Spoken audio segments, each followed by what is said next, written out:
हनुमानगढ़ी में इन्होंने तो वहां नमाज भी पढ़वाने का काम किया। नमाज हनुमानगढ़ी में नहीं पढ़ाया गया था।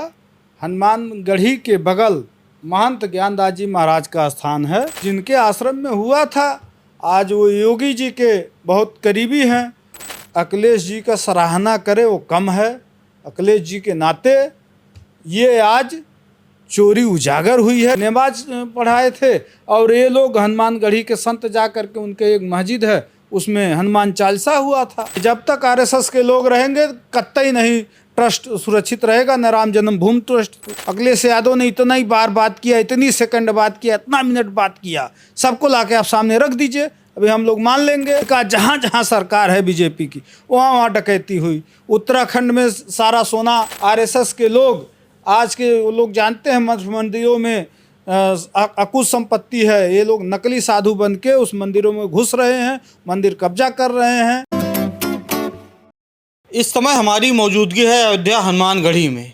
अयोध्या पिछले एक महीने से ज़्यादा चर्चा में है। अयोध्या का राम मंदिर चंदा चोरी। फिलहाल हम अयोध्या हनुमानगढ़ी में मौजूद हैं, तो हमारे साथ अयोध्या हनुमानगढ़ी के महंत आनंद दास जी हैं। महाराज जी, योगी आदित्यनाथ जी अयोध्या आए थे सोहावल में। उन्होंने कहा कि अयोध्या के हनुमानगढ़ी में नमाज पढ़ाया गया था, कांग्रेस और सपा वालों ने करवाया था। ये नमाज हनुमानगढ़ी में नहीं पढ़ाया गया था।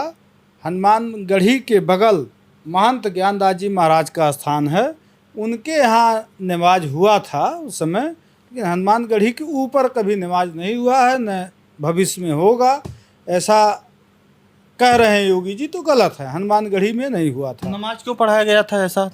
अब उस समय हिंदू मुस्लिम एकता के वजह से पढ़ाया गया था, और जिनके आश्रम में हुआ था आज वो योगी जी के बहुत करीबी हैं। उनके साथ देखते होंगे उनके शिष्यों का फोटो अक्सर वायरल हुआ करता है। तो योगी जी उन्हीं से पूछ लें भाई कब कैसे हुआ था। जो मेरे जानकारी में है 2003 में नमाज हुआ था। हनुमान जी महाराज के किले पर नहीं हुआ था, व्यक्तिगत किसी के आश्रम पर हुआ था। उससे हमें कोई लेना देना नहीं है। मकसद क्या था महाराज जी? मकसद हिंदू मुस्लिम एकता का था। उसी समय वो क्या उन लोगों का मुस्लिमों का त्यौहार होता है ईद का, उसी में जो वो लोग आकर के यहाँ नमाज पढ़ाए थे। और ये लोग हनुमानगढ़ी के संत जा करके उनके एक मस्जिद है उसमें हनुमान चालीसा हुआ था। वहाँ ये लोग यहाँ भी उनको आपसी सौहार्द के लिए, हाँ आपसी सौहार्द के लिए, मुस्लिम एकता के लिए, जो हिंदू मुस्लिम एकता के लिए हुआ था। वो लोग यहाँ आए थे, नमाज किए और फल फ्रूट खाए। ये लोग वहाँ गए, उनके मंदिर मस्जिद में नमाज हुआ, वहाँ फल फ्रूट खाए, हो गया, काम खत्म हो गया। इसमें तो कोई गलत बात नहीं है। मुख्यमंत्री तो कह रहे हैं कि सीढ़ी पर हुआ था। नहीं, सीढ़ी पर नहीं हुआ था। मुख्यमंत्री जी को जानकारी नहीं है, फिर से जानकारी कर लें मुख्यमंत्री जी। और रही बात मुख्यमंत्री जी को, तो चंदा चोरी और जो प्रभु श्री रामचंद्र जी के मंदिर को लूटा गया, उस लूट को उजागर करना चाहिए। ये हिंदू मुस्लिम के चक्कर में कहाँ पड़ गए जो उन पर। योगी जी को तो केवल उसमें देखना चाहिए, प्रभु श्री रामचंद्र जी के यहाँ डकैती हुई, जिसके नाम पे ये आज लगभग 22 प्रदेशों में इनकी सरकार है, केंद्र में सरकार है, जिनके नाम पे आए हैं।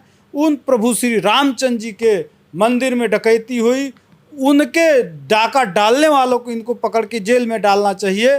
तो ये चपरासी बाबू को जेल में डाल दिए हैं। बड़े मगरमच्छों के बचाने की सारी रणनीति हो रही है। और एक कोषा अध्यक्ष उसका कौन गिरी हैं, उनको तो जेल में होना चाहिए भाई। वो कोषाध्यक्ष हैं, उनके जानकारी में सारी डकैती हुई है। असली मगरमच्छ कौन है? असली मगरमच्छ तो संघ के प्रमुख मोहन भागवत हैं। उनके चेले चपाटों ने जो उन पर डकैती किया है, चंपत राय हो गए, अनिल मिश्रा हो गए, गोपाल राव हो गए, यही सब डकैत हैं। वो निपेंद्र मिश्रा ने तो खुद आकर के कहा है कि ये महा डकैती हुई है। इस तरह से डकैती प्रभु श्री रामचंद्र जी के दरबार में हुआ है। इस तरह से डकैती नहीं होना चाहिए। प्रभु श्री रामचंद्र जी का पैसा जो है वो वापस आना चाहिए। पुनः आरएसएस वालों को हटा करके तभी ये कलंक धुलेगा। जब तक आरएसएस वाले उस मंदिर में रहेंगे तब तक ये कलंक धुलने वाला नहीं है। इस संगठन इस ट्रस्ट को हटा करके नया ट्रस्ट बनना चाहिए, जिसमें अयोध्या के साधु संत हों, अयोध्या के सब समाज के साधु उसमें हों। चंपत राय तो कह रहे हैं ना कि बुढ़ापी में कलंक लेकर नहीं जाएंगे अयोध्या से। भाई कलंक लेके नहीं जाएंगे तो साबित करते, लेखा जोखा लावें कहाँ है, क्या इतना चढ़ावा आया, इतना। वो संतोष दुबे तो बता रहा है कि 10,000 कम से कम हजारों करोड़ की यहाँ अभी हुआ, लगभग हजारों करोड़ की उस समय विध्वंस के समय हुआ, सिलाए गई, सब कहाँ गया सब, ये सब बता दे। चंपत राय यहाँ गया है, काम खत्म हो तो जाए। चंपत राय के ऊपर आप भी कह रहे हैं कि चंपत राय हैं, गोपाल राव हैं, अनिल मिश्रा को भी आप कह रहे हैं, मोहन भागवत को भी आप कह रहे हैं, एसआईटी में किसी का नाम नहीं है, टिन्नू यादव का नाम है, मिश्रा जी का नाम है। भाई क्यों, वो लोग बड़े लोग हैं तो कैसे रहेगा, बड़े लोगों का नाम कैसे रहेगा जब उन्हीं को बचाना है, सारा सिस्टम उन्हीं को बचाने में लगा हुआ है, तो कैसे रहेगा उनका नाम, उनका नाम नहीं आएगा। इसी में लीपापोती करके पुनः एक डकैत को सचिव बना दिया गया है उसका।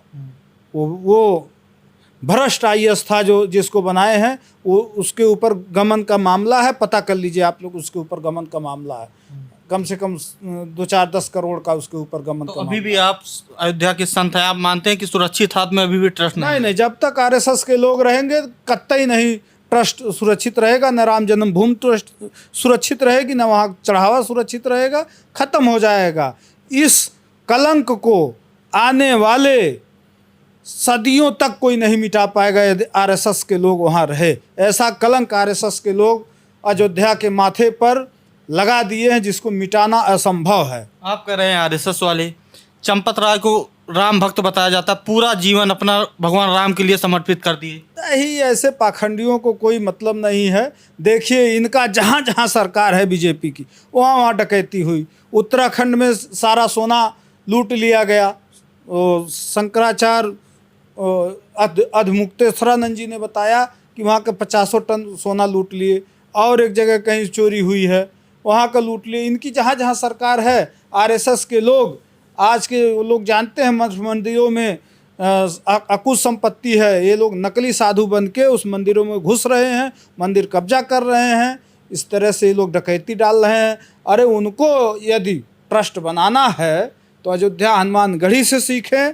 हनुमानगढ़ी में पंचायती व्यवस्था है, आज से नहीं सदियों से 1 रुपया कहीं इधर उधर नहीं यहाँ का होता है। जो पंचायत ट्रस्ट है उसमें सबकी हिस्सा बराबर जाती है, सब लोग बराबर उसको बैठ करके आप आपस में मिल करके जो जहाँ जैसा है, जिसका जितना हक है वो पाता है। पंचायती राज व्यवस्था हनुमानगढ़ी से उनको सीखना चाहिए, ट्रस्ट हनुमानगढ़ी से महाराज जी, सीख करके आप, उनको बनाना आप चाहिए। हनुमानगढ़ी के महंत हैं, संत हैं, क्या सुझाव देंगे कि कैसे चलना चाहिए ट्रस्ट? हम तो यही कहेंगे कि जब तक RSS के लोग उस ट्रस्ट में रहेंगे तब तक ये सुरक्षित हो ही नहीं सकता है। चाहे दुनिया इधर से उधर हो जाए, तब तक ये डकैती लूट बंद नहीं हो सकती है। चंपत राय ने इस्तीफा दे दिया, तो अभी हैं कि नहीं है मंदिर में, उनका योगदान क्या है, क्या मानते हैं? भाई इस्तीफा दे दिए उन्हीं के, जैसे ट्रस्ट संघ के लोग हैं तो मान लीजिए हम इस्तीफा दे दिए हैं, और तो हमारा बातचीत और लेन देन जब हम उसी में है तो रहेगा ही, कोई उससे अछूता तो रहेंगे नहीं।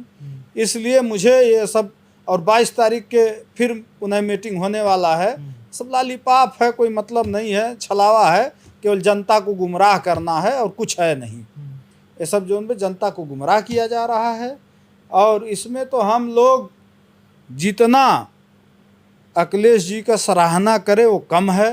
अखिलेश जी के नाते ये आज चोरी उजागर हुई है, डकैती उजागर हुई है, वो असली राम भक्त अखिलेश यादव जी हैं। भाजपा के MLC हैं सुरेंद्र चौधरी, प्रयागराज से MLC हैं, वो कह रहे हैं कि अखिलेश यादव ने टिन्नू यादव से बात किया, जबकि ऐसा कुछ साक्ष्य नहीं है, कोई आधिकारिक पुष्टि नहीं है। तमाम प्रवक्ता, तमाम सांसद कह रहे हैं। अरे भाई, जब अखिलेश यादव टिन्नू यादव से बात किए हैं तो भाई आपकी सरकार है, आपकी सर्विलांस है, सब कुछ आप कहाँ निकाल के दिखा दीजिए कि देखिए अखिलेश यादव ने इतना ही बार बात किया, इतनी सेकंड बात किया, इतना मिनट बात किया, सबको लाके आप सामने रख दीजिए, अभी हम लोग मान लेंगे। भाई अखिलेश यादव अगर बात की, उनको जेल में डाल दीजिए अखिलेश यादव जी को। अगर ऐसा घिनौना काम अखिलेश यादव ने किया है तो उनको जेल डालो, तब तो हम लोग मानेंगे। प्रूफ दिखाओ, आपका तो प्रूफ है, डकैती डाले हो, लूटे हो राम जी को, राम जी का खजाना लूट लिया, कैमरा में भी है। हाँ कैमरा में भी है। मोहम्मद गजनी ने 17 बार लूटा है सोमनाथ को, और इन्होंने एक महीने में लगभग 70 बार लूटा है राम जन्मभूमि को। तो इस इतने बड़े डकैतों को आप पकड़िए ना, ये अखिलेश जी को क्यों फर्जी बदनाम कर रहे हैं? टिन्नू फिन्नू को जानते ही नहीं है, टिन्नू कौन है? महिपाल ने बताया है सारी बात, महिपाल ने लेखा अधिकारी सारी बात बताया। महिपाल से पूछिए ना कैसे अखिलेश जी के पास पहुंचा ये मैसेज, उनसे पूछो। अब यदि आपकी अखिलेश यादव की और टिन्नू की बात हुई है तो आप सर्विलांस उसको निकलवा लीजिए, कॉल डिटेल और सामने करिए। तमाम लोग महाराज जी ये कह रहे हैं कि जब से चंदा चोरी का उजागर हुआ है, अयोध्या की रौनक जो श्रद्धालु आते थे खत्म हो गई। उसमें 101% सत्य है। तब से यहाँ के होटल दुकानदार सब परेशान हैं। जो भीड़ आती थी आज उसकी 10 पैसा नहीं, 1 रुपये की भीड़ 10 पैसे में सिमट के रह गई। यहाँ के लोग एकदम, यहाँ के व्यापारी परेशान हैं, भीड़ें नहीं आ रही, उनकी सामान नहीं बिक रहा है, वो लोग परेशान हैं। इस तरह से अयोध्या को कलंकित किया गया है आरएसएस और बीजेपी के लोगों के द्वारा कि इसमें इस कलंक को मिटाने के लिए सदियों लग जाएगा, मिटेगा नहीं ये कलंक। चढ़ावा भी कम हुआ है। चढ़ावा तो कम हो ही जाएगा, जब पब्लिक नहीं आएगी चढ़ाएगा कौन? क्यों चढ़ाएगा भाई? जब चोरी होगा डकैती होगा तो क्यों चढ़ाएगा वहाँ? इसलिए चढ़ावा भी कम हुआ है। 500-500 की नोटें गायब हो गई हैं, पेपर में भी निकला था, 20-20 की रह गई है। तो इस तरह से मामला सब चल रहा है। और इस मामले में मैं तो दोषी शुद्ध रूप से सरकार और आरएसएस के लोगों को मानता हूँ और मानता रहूँगा। सूबे के मुखिया संत हैं, महंत हैं, गोरखनाथ पीठ के मुखिया हैं, वो उनसे उम्मीद नहीं है आप सबको कि न्याय करवा देंगे? अरे भाई उनकी हैसियत नहीं है कि वो करा दें। आरएसएस के खिलाफ योगी जी हों या मोदी जी हों, किसी की हैसियत नहीं आरएसएस के खिलाफ जाएं। अगर गए तो कल इनको हटा दिया जाएगा मुख्यमंत्री से, इनकी हैसियत नहीं है। अगर योगी मोदी दोनों लोग बोल दें आरएसएस के खिलाफ तो कल हटा दिए जाएंगे, दूसरा प्रधानमंत्री बन जाएगा, दूसरा मुख्यमंत्री बन जाएगा। इतना पावरफुल है, इतना पावर है आरएसएस के पास। अब जानिए आप क्यों ये लोग घबरा रहे हैं, इसीलिए घबरा रहे हैं।